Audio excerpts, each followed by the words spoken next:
வணக்கம் நண்பர்கள். இன்னைக்கு இந்தியா அப்படிங்கிற ஒரு ஜனநாயக நாடு உருப்படி இல்லாமல் போகிறதுக்கு காரணம் காமராஜர் அவர்கள். எப்படி அப்படின்னு சுருக்கமாக பார்க்கலாம்.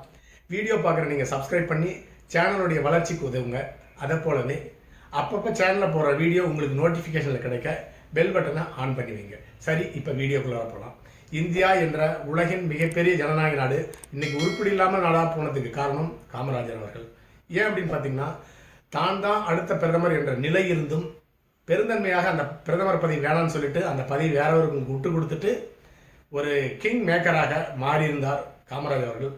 அதனால இன்னைக்கு இந்தியா ஒரு ஊழல் தேசமாக, அனைத்து துறையிலும் பின்தங்கிய தேசமாக, பெண்களுக்கு உலகிலேயே பாதுகாப்பு இல்லாத நாடுகளில் பட்டியலில் முதல் நாடாக இந்தியா இருக்கிறதுக்கு காரணம் ஒரு நேர்மையான அரசியல்வாதி இன்னும் இந்தியாவினுடைய பிரதமராக வராதுதான் அதற்கு காரணம். சரி, ஒரே ஒரு முறை தமிழகத்தினுடைய முதலமைச்சராக இருந்த காமராஜர் அவர்கள் ஏராளமான நன்மைகளை தமிழ்நாட்டுக்கு செஞ்சுட்டு போயிட்டு இருக்காரு. மேட்டூர் அணை தவிர தமிழ்நாட்டில் இருக்க எல்லா அணைகளையுமே ஏரி, குளம், குட்டை எல்லாமே தூர்வாரி நீர்ப்பாசனத்தை மேம்படுத்தி விவசாயிகளுக்கு நன்மை செய்தவர் காமராஜர் அவர்கள். ஒரு இந்தியாவுக்கே ஒரு முன்னாடி மாநிலமாக திகழ செய்தவர் காமராஜர் அவர்கள். தமிழ்நாட்டில் இருக்க இன்னைக்கு ஏராளமான தொழிற்சாலைகள் எல்லாமே காமராஜனுடைய ஆட்சி காலத்தில் கொண்டு வரப்பட்ட தொழிற்சாலைகள். அப்படி ஒரே ஒரு முறை தமிழகத்தினுடைய முதலமைச்சராக தேர்ந்தெடுக்கப்பட்டதற்கே ஒரு முன்னணி மாநிலமாக தமிழ்நாட்டை மாற்றியிருக்கிறார். படிக்காத மேதை அப்படின்னு சொல்லிட்டு காமராஜர் அழைக்கிறதுக்கு காரணம், தான் படிக்கவில்லை என்றாலும் கல்வியினுடைய அருமையை நன்றாக தெரிந்து வைத்திருந்தார். அதனால தான் முதல்வராக இருந்த பொழுது பட்டி தொட்டி எல்லாமே பள்ளிக்கூடத்தை திறந்து அனைவரும் கல்வி கற்க வேண்டும் அப்படிங்கிறதுக்காக ஒரு மிகப்பெரிய முன்னெடுப்பை மேற்கொண்டிருந்தார்.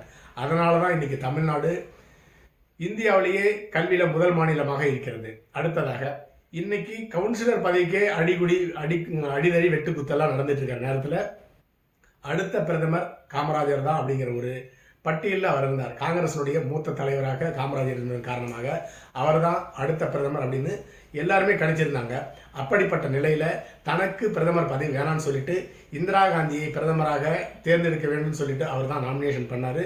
அதன் காரணமாக இந்திரா காந்தி அவர்கள் இந்தியாவுடைய அடுத்த பிரதமராக தேர்வு செய்யப்பட்டார். அந்த போட்டியே கிடையாது, போட்டியற்ற தலைவராக காமராஜர் இருந்தார் பிரதமர் வேட்பாளராக. அந்த பதவியை விட்டு கொடுத்தவர் காமராஜர் அவர்கள். இந்திரா காந்தியை பிரதமராக தேர்ந்தெடுத்தவர் காமராஜர் அவர்கள். ஒருவேளை காமராஜர் அவர்களுடைய இந்தியாவுடைய பிரதமராக இருந்தால் தமிழ்நாட்டில் இருக்கிறது போலவே ஏரி, குளம், குட்டை எல்லாமே எல்லா நீர் ஆதாரங்களையும் இந்தியா முழுக்க சமமாக தன்னுடைய கவனத்தை செலுத்தி விவசாயத்திலையும் நீர்ப்பாசனத்திலையும் முன்னணிக்கு கொண்டு வந்திருப்பார் தமிழ்நாட்டை, இந்தியாவை. அது மட்டும் இல்லாமல் அனைத்து மாநிலங்களுக்கே சமமான அந்தஸ்து கொடுக்கப்பட்டு கல்வியில முன்னுரிமை கொண்டு வந்திருப்பாரு. இன்னைக்கு தமிழ்நாடு 1-2 சவுத் மாநிலம் மட்டுமே கல்வியில முன்னிலையில் இருக்கு. வட மாநிலங்கள் எல்லாமே கல்வியிலையும் அறிவிலையும் பின்தங்கி இருக்கு. அதற்கு காரணம் அடுத்து இந்திரா காந்தி முதல் கொண்டு அடுத்த வந்த பிரதமர்கள் எல்லாமே தங்களுடைய மாநிலத்துக்கு, தங்களுடைய நாட்டுக்கு என்ன செய்யணும் அப்படிங்கிறது சரியாக செய்யாமல் ஊழலை மட்டுமே முன்னெடுத்து கொண்டிருந்தனால தான் இந்தியா இன்னைக்கு மோசமான நிலையில் இருக்கு. உலகிலேயே ஊழல் அதிகமாக இருக்கிற நாடு முதல் பட்டியலில் இருக்கிற நாடு இந்தியா. அடுத்தது பெண்களுக்கு பாதுகாப்பு இல்லாத நாடு அப்படிங்கிற பட்டியலில் முதலிடத்தில் இருக்கிற நாடு இந்தியா.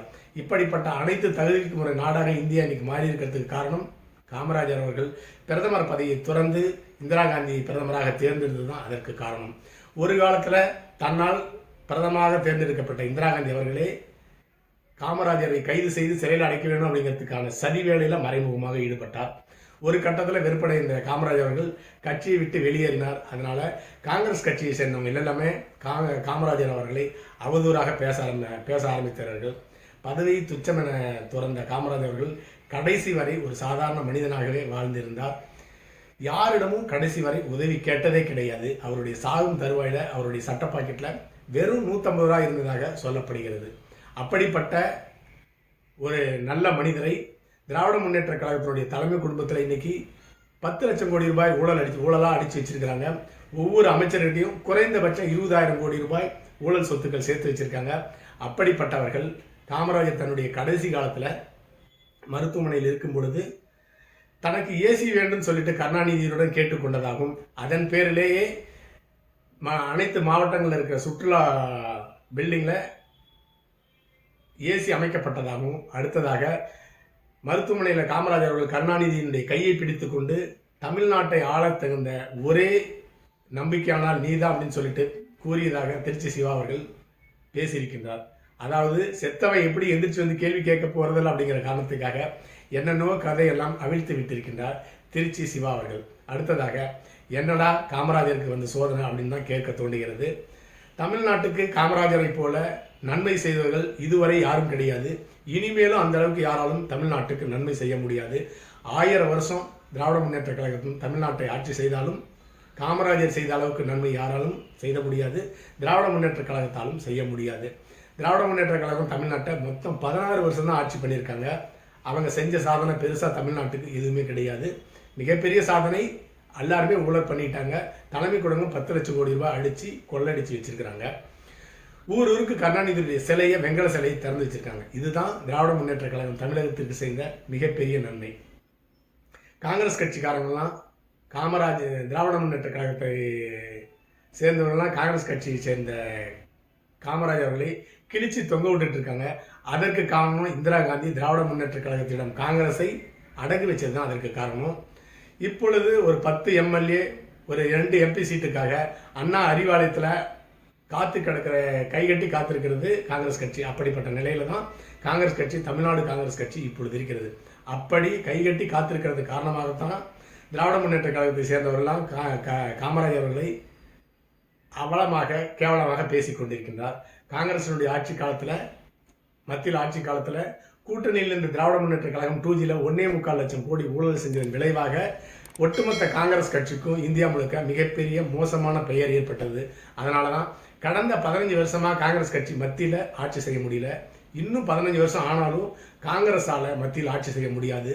அதற்கு காரணம் திராவிட முன்னேற்ற கழகம் மத்தியில் கூட்டணியிலிருந்து 2Gல 1.25 லட்சம் கோடி ஊழல் செஞ்சதுதான் அதற்கு காரணம். இப்படிப்பட்டவர்கள் காமராஜரை பற்றி மிக கேவலமாக பேசிக் கொண்டிருக்கின்றார்கள். அடுத்த பதிவில் சந்திக்கலாம். நன்றி.